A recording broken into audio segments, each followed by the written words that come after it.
We're feeling our way through this, possibly in the most important way, other than in the European Union, where they have gone into deep integration, but they've also ceded sovereignty, which is a fundamentally different concept than trying to get into deep integration when you're preserving the sovereignty of countries as important as the United States and as small as Brunei in a single negotiation.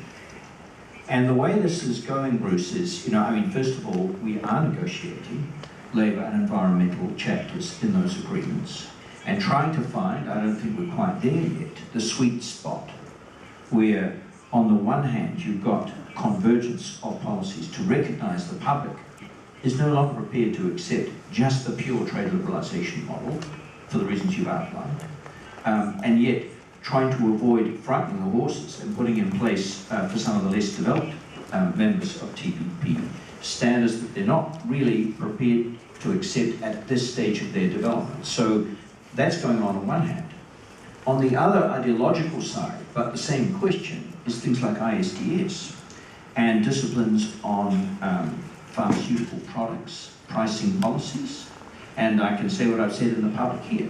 We have in New Zealand basically what I'd call, I suppose a slight exaggeration, a socialised medicine regime. We've got political buy-in from all sides of the political fence except the far right in New Zealand. We have had for decades. And that is not up for negotiation in a trade agreement. And I've said this 100 times in public. We're not here to negotiate the essence of a public health or a public education system, but we're prepared to listen to concerns on the edges of this that are trade related and see if we can modulate issues without undermining the fundamentals of our domestic policy choice. So you could sort of look at this ideologically, your question. That's an example on what I call the pressure from the right, and the other is the opposite. And I don't know whether we'll get the sweet spot, but it reminds me of that, Chinese proverb, we're crossing the river by feeling for the stones.